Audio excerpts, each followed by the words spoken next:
Hello guys, welcome po sa ating new vlog dito sa YouTube. Kasi guys, may ibabahagi lamang akong ilang ah, ilang pangyayari kasi nung nakaraan kasi ay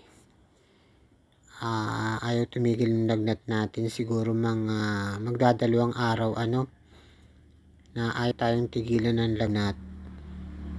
And kasi galing tayo sa ospital, and I think na nahawa tayo ng kakaibang sakit. Kaya guys, ang ginawa ko ay nagtawas ako kasi kahit anong inom ko ng gamot ay masyadong mainit yung pakiramdam ko. Nung una mild lang siya, tapos pati yung paa ko guys, ang lalamig talaga. Sobrang lamig ng paa ko guys. So ayan, hindi ko rin alam kung ano yung nakagalaw sa atin. And so ngayon ang ginawa ko, yung meron tayo mga coupon band dun sa pagtatawas, and kinopya ito natin dun sa napanood natin sa isang tutorial na gumamit din tayo ng asin. Ayan yung asin na ginamit natin. So pakita natin, ito yung asin siya. Tapos yung mga kandila natunaw na siya. Ayan guys. So ito naman yung pinagamitan ko. So itatapon ko ito sa running water para maano siya, madala siya ayan guys. So ito guys yung kasi nga ito yung sinoob natin. Kanina naggawa na tayo ng iba pang klase ng soob ng ritual sa tawas. So biglang ang huminto yung ating lagnat na kakaiba, na I think na nagalawan tayo ng mga espiritu kasi nga ganun talaga minsan pag nilalagnat tayo. So nanlalamig yung mga paa natin. So iba rin ang nararamdaman ko guys, na feeling ko iniingkanto tayo. Kasi nga natatagalan talaga bago gumaling. And hindi naman talaga ako, bihira naman talaga ako magkasakit. And gusto ko ring malaman kung saan natin nakuha yung bukol natin, kung ano bang nakagalaw sa atin. Ayan guys. So biglang ang huminto yung lagnat natin kasi kanina kainom ko lang ng gamot, and bali halos every 3 hours or 4 hours ako uminom ng gamot ayan guys. So ngayon nga biglang bumaba na yung lagnat natin sa suko. So hindi na rin malamig yung paa natin. Ayan guys. So ganyan lang yung ginawa kong ritual So siguro depende dun sa mga gagawa ng ritual, and depende pa rin ito dun sa mga may kakayahan guys. Kasi meron nga tayong kakayahan guys, pero ginagaya lang natin yung mga tutorial na napapanood natin. So re-reviewin lamang natin ito. Ito yung tawas ko dito sa aking sarili. So yan din yung mga ginupit ko ayan guys. So hindi ko ito maintindihan kung ano ba to. So ang tingin ko parang pusa ayan parang may parang pusa siya, tapos may mga mukha siya ng pusa nakakaiba. So maaaring yan yung nakagalaw sa atin.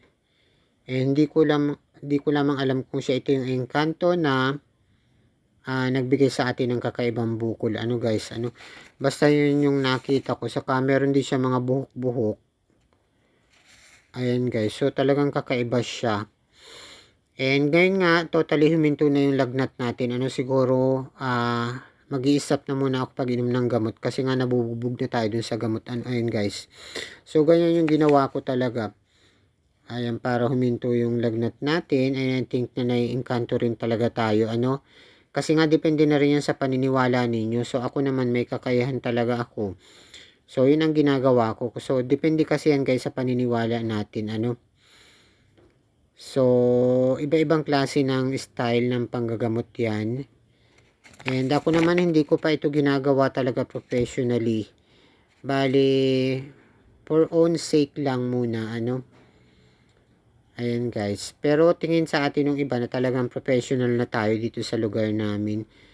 Kaya lang, bihira lang talaga tayo or hindi pa natin ina-apply professionally kasi nga baka balikan tayo nung mga gustong kasi nga mahirap manggamot baka balikan tayo. So, ito naman yung sinasabi ko na ito yung tawas ko na dito sa bahay kasi may nararamdaman tayo so hindi ko alam kung ano ito kasi may mga buhok din siya, so maaring ito rin yung nakagalaw sa atin guys ayan, parang balon siya na hindi ko maintindihan. Ayan, so maaring ito yung espiritu, so may itim-itim din siya guys so napaka nanggigirahaw ako sa tumataas yung mga balahibo ko dito guys ayan guys, so yan lang yung mga maaari nating gawin dun sa mga nagkakasakit kasi yung lagnat ko noon talagang ganito rin, parang paulit-ulit lamang siya, lumalamig yung mga kamay natin, so hindi natin malalaman kasi kahit anong inom ko ng gamot ang tagal gumaling ayan guys, so yan lamang yung ginawa ko para gumaling ako guys kasi magdadalawang araw na yata or magtatatlong, siguro pangatlong araw na ngayon na umiinom tayo ng gamot so parang walang epekto.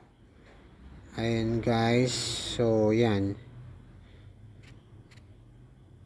parang espiritu guys parang espiritu siya, and may mga buhok din siya guys, so tingnan yung isa ganito din, ito yung sa akin may mga buhok din siya na mahaba. Ayan guys, ayan yung parang mga buhok-buhok yan. Ayan guys, so nakakapang nilabot talaga at yung parang mata ng pusa kanina nga parang leon na may sungay naman ang lumabas. Ayan guys, ito pa yung iba natin so yung ginamit ko lang ay kandila saka asin saka langis sa pagsusuob. Ayan guys, ito naman iba naman ito so hindi ko alam kung anong lumalabas dito, parang mga bato-bato guys yung nakikita ko dito, and meron din siyang parang ungos parang mga bato-bato na may ungos. Ayan guys, parang may mga bato-bato siya guys, so ito yung isa kong tinawas parang meron siya mga bato-bato na hindi ko maintindihan, at ito naman ay maitim din, may maitim din guys parang hindi ko alam kung balon siya or something,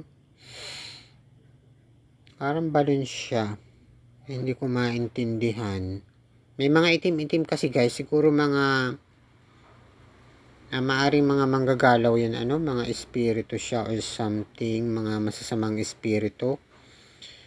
Ganyan kasi pag maitim so yan yung interpretasyon natin guys parang isang malaking lugar siya or balon, or maaring ito yung sakit na lumalabas guys, kakaiba talaga ayan, so depende kasi yan sa ritual ng albularyo, doon sa kakayahan ng albularyo. Tayo naman ay nagsasagawa lamang ng ritual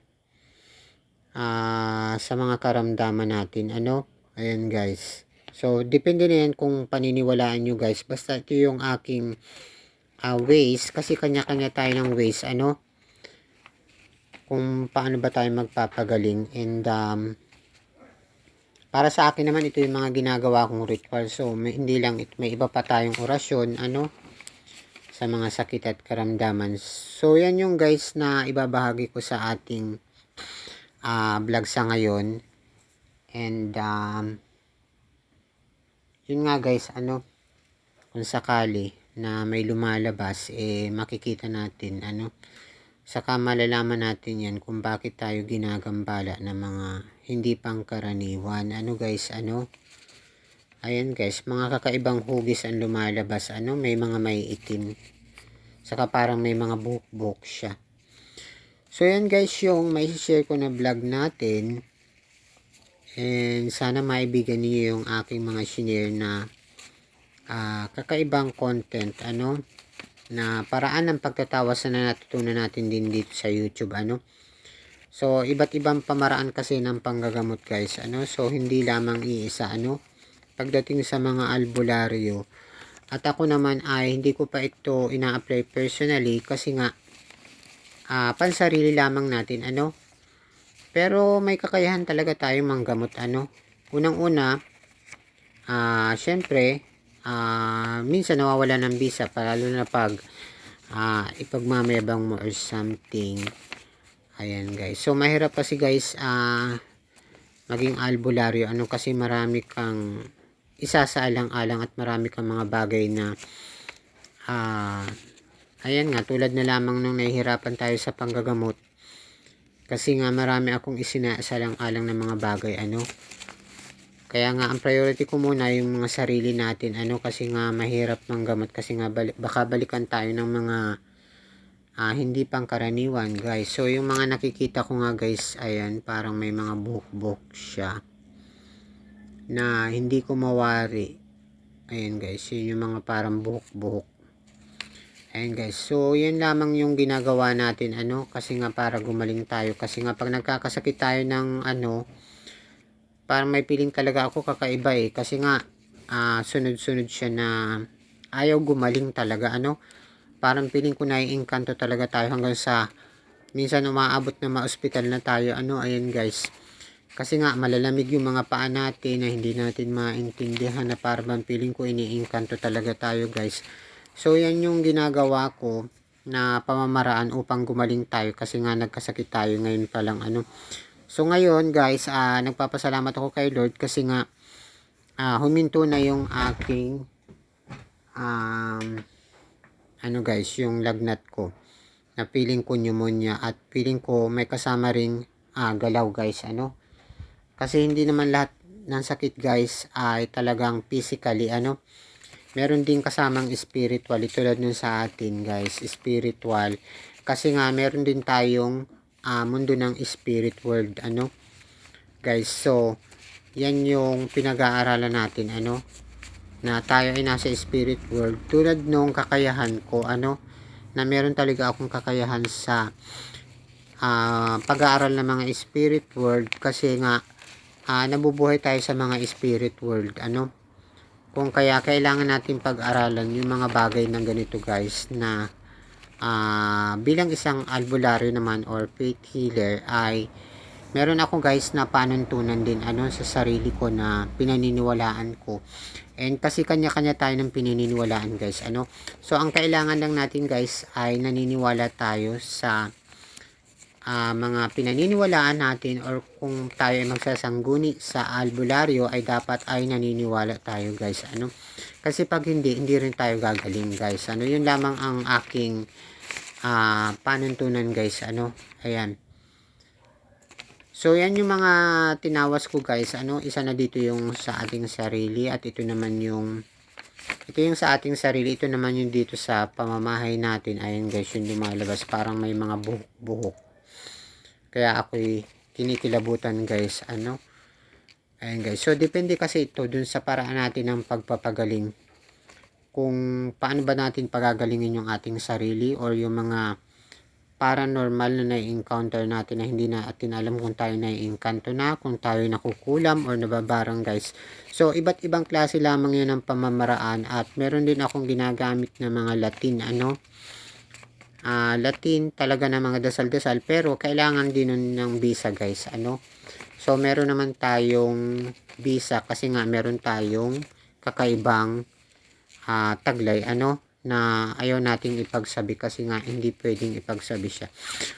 So pansarili lang natin. So guys, yan yung ibabahagi ko sa ngayon kasi nga aabot na tayo ng halos 15 minutes guys ano. So yun yung ginawa nating ritual upang gumaling tayo and hindi na rin sumasakit yung ating nararamdamang bukol kasi nga parang paulit-ulit yung bukol natin na hindi natin malaman kung saan nanggagaling guys. So parang ito guys yung lumalabas ano na naramdaman natin yung bukol natin, natutuyo na siya guys. Ano, ayan guys. So, ayan, oh, napakalaki, parang napakalaki na hindi ko maintindihan guys. So, guys, maraming salamat, hanggang dito na lamang, at ito ay ipipremiere natin sa YouTube, ano, yung ating video sa ngayon guys. So, hanggang dito na lamang, at maraming salamat guys.